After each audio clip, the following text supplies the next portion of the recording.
Hello, beautiful souls. I want to share with you today a message from the Elohim about our connection to Gaia, Mother Earth, and also what our connection to our technology is doing. And so I'm going to read an excerpt. This is from a book that I'm writing with a friend. I've mentioned this before. We're in this process of gathering questions and channeling the answers from the Council of Nine, the Elohim, and Ashtar Command, and a little surprise that's in there as well. And this came through last week, I believe it was, and I felt it would be something that would be great to share right now. So there's questions and answers that I'm going to share with you. And the first question is, people are feeling and answering the call to reconnect with Mother Earth and assist with or contribute to the healing process that is required to restore balance and harmony to Gaia. How best do we go about this reconnection process and anchoring our energy and intentions to Mother Earth and her many sacred places? And the Elohim respond, the first thing is to come back to your own selves. Humanity is lost in your technology, which is pulling you out of your hearts and out of yourselves. How can you be one with the earth and help her when you're not even one with yourselves? So the first step is for humanity to put away their technology and really get control. People could be in the middle of a deep conversation, and if their phone rings, it's like they are instantly pulled out.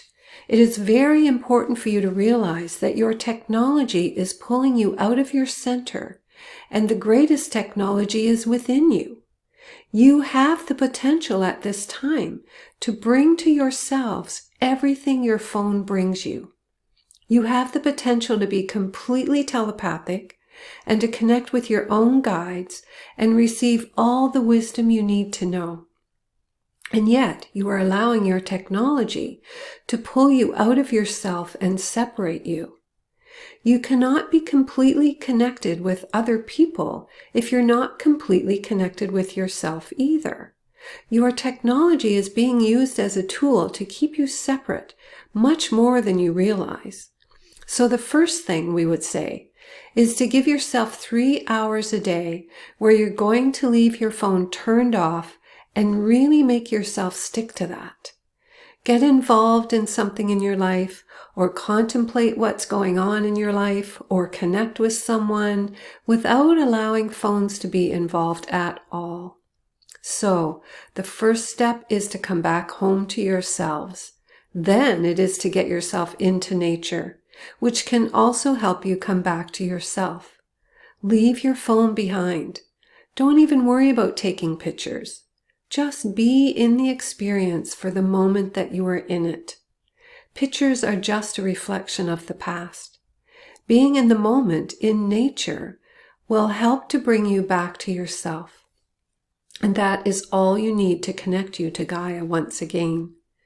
If you are in nature, especially if you go by yourself, consciously disconnect from the busy mind and instead have the intent to notice everything around you. Look to the ground, squat down, and really look to the ground. What's in the grass? What's among the trees? What's in the stream? Find places where you can go that you're really connected to nature. Those who live in cities can practice the same thing, even if it's walking down your street and noticing the gardens that people have, or noticing where a flower cracks through the sidewalk with great tenacity to bring its light to the world. Get into nature and truly notice and appreciate what is there. It is your foundation, and it is pure love. Nature is pure love, especially when undisturbed by humanity. And so, when you're feeling down, when you're feeling desperate, and when you're feeling lonely, when you're feeling like you want to check out, get into nature and just let nature be your guide and love you. Just let nature love you. It's there if you can allow yourself to be fully present with it. You will feel the difference. And I can attest to that just being in nature, it's actually been scientifically proven that it helps to reduce stress. It just helps to relieve all the tension. But we need to let go of our busy minds in order for that to happen. And as they say, not be distracted by our phones, but just be present. You don't even have to do anything. Just get yourself into nature and you're going to feel better. So the next question is, much harm has been inflicted on our beloved Mother Earth over the last few hundred years. What could the healing process look like, and how do we go about assisting Mother Earth with her recovery? Again, we go back to the self, and this is the Elohim answering all these questions. Because it is your own illness that you are inflicting on Mother Earth. It is your own disconnection from yourself that has you so disconnected from the earth that you would pollute it with your plastics. And it is your own negative thought forms that are creating the disruptive weather systems. People do not realize how much impact humanity has on the earth, and you do not realize how very sick you really are in relation to well-being. It is very important for humans to get real with who they are, what their incentives are for what they do in the world. It's time to get real about how disconnected you are from yourselves, from each other, from life itself, and come back to living a simple life. Think about what's really important in the world. One of the beautiful things about this pandemic that you are currently in, right now in October of 2020, is that people in their seclusion have had time to realize what's really important. And this has been a very good thing. The best thing for humanity would be to remember, as you come out of this pandemic, that the most precious things in life are what many people have given up. And that is your health, your well-being, the love of those around you, and your connection to nature. Simplify. Come back home to yourself. Be honest with yourself. Heal your emotional wounds by being honest about those. Then you will be in a position to really start living from the heart again. People are living from their minds because they don't feel safe to be in their hearts, because you are so deeply wounded, and those wounds are impacting the earth. So, humanity must realize that you need to heal in order to heal the earth. You are intricately connected. And then the next question, right, so this pain that has been inflicted on Gaia is mirrored in the human experience. So are we basically suffering this pain because we have inflicted this pain? It is a reflection of your own pain coming back to you. Your oceans are so polluted that fish are consuming plastic. They can't live off that. Look at what you've done to your own food. It's pretty much the same. Sliced cheese, we will even use the word Kraft sliced cheese, is one chemical away from being plastic. You are consuming plastic, and you think you can survive on that. You cannot. So then the next question, does Gaia have to create events such as floods, fires, earthquakes, and volcanic eruptions to balance the energies caused by humans throwing things out of balance? To balance the energies, and also they are being created because humans have thrown things out of balance. You never used to see such events as landslides and sinkholes. Now you are, because you are changing your aquifer systems and plant life and forests are being cut down. So it is a little bit of Gaia balancing things out and needing to restore balance because humans have brought things so out of balance. So then Donald asked the next question. So major earth events happen because the thought forms and actions of humanity have created such a degree of imbalance, but will Mother Earth be able to correct it? It is not yet coming to the point of correction, really. much of what is happening is just a result of human interference.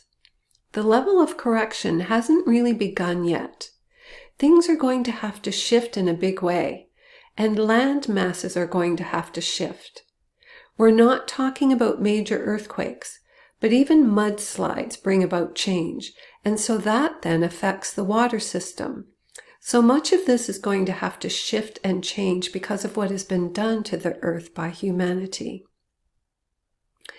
Right, Donald says, and I think it's important for people to understand that Gaia does have the capability to do this, to make these corrections. And the Elohim say, absolutely, it's a matter of the right timing. Yes, because there might be the perception that Mother Earth is this beautiful, gentle soul, which indeed she is, but it's like the mother of a child, Donald says. When the child needs to be corrected, then the mother needs to do what the mother needs to do to make that correction. And they answer, a mother is not going to let her child run onto the road just so that she doesn't have to scold the child. So the next question is, Gaia is changing, and it is obvious that the environment is changing. What are the earth changes we are seeing accomplishing? Well, as Gaia moves into the higher frequency, she is going through her own ascension symptoms. So much of what you are seeing is a result of that. There are systems on the earth that were perfect for a 3D reality, but will shift and change in the higher dimension. Some of the events that you are seeing are resulting from that shift, as well as cleansing and purifying. Just like in your body, it's important to cleanse and purify and change your diet as you move into higher frequencies. You'll know you're moving into higher frequencies when your food choices begin to change. And so it is with Gaia, that many of the things that you see happening, fires and floods, are a part of this cleansing process that needs to take place to purify her system so that she can move more freely and more readily into the fifth dimension. These environmental changes, the next question, are attributed to our planet's changing climate and to our current position as we move around the galaxy. But are the changes happening on all other planets in our solar system? Are they also heating up and experiencing the same environmental changes? Yes, they are. It is your entire solar system. As you come closer to the great central sun, your solar system is heating up because of your position in the galaxy. And then Donald says, the Council of Nine has stated in the past that planet Earth is on a precipice. Can you please clarify what is meant by that phrase and update us on the status as it is now in this month of October in 2020? And the Elohim answer, well, it is a very delicate balance at this time of how much humanity is going to evolve to move into this 5D ascension opportunity that you are in. Gaia has been very patient in waiting for humanity to catch up and to make the choices that will lead you to your own integration of the ascension energies. So the precipice is that soon she will be flying, just as people who allow themselves to let go of the past and be who they are in this now moment could fly, figuratively speaking. There is the potential to be liberated into a new matter of being, and Gaia is very much ready for this. Much of humanity is very much ready for this as well, and yet there are those who are still holding back, not aware, not doing the internal work that would assist their own ascension process.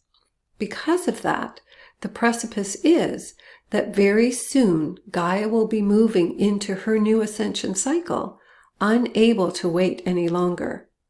How much of humanity goes with her is dependent on the choices of individuals. There are some who will say this is an untruth and that all of humanity must go or none of humanity would go. However, we would say it is a choice of the individual, and those who can move into unity consciousness will be those who can join the earth in this process, and those who have made decisions or avoided what needs to be done in order to take advantage of this opportunity will simply have another cycle in time before they are ready for the next opportunity when this will come to them. Donald comments, there could be two interpretations of the word precipice. One is crossing over the precipice and moving into the new earth, and the other that we could go over the precipice and thereby cause the destruction of our world. We didn't suffer the latter because of the mass consciousness, the intervention by the higher realms, and other reasons. So it seems that we have been pulled back from that potential destruction. And they answer yes. So that is this message from the Elohim, this small piece from the book that I just thought would be helpful for us to understand, especially the piece about disconnecting from our technology and developing the technology of our own personal growth and development, because I addressed this in the last video that I created about how I see this really being our next potential and understanding what the next potential is. And as we move more into the fifth dimension, really knowing that we are more than we've been and opening up to allowing this new manner of being to awaken within us and to expand the potential of who we are and what we can do. And I believe it comes with first having that inner awareness. So just check in and see if this resonates as truth for you. And then once we bring it into our inner awareness as possibility, then we can expand ourselves to start seeing it in the world and start seeing it within ourselves. So just wanted to share that today. Thank you so much again for being present and sending you so much love. I will see you soon.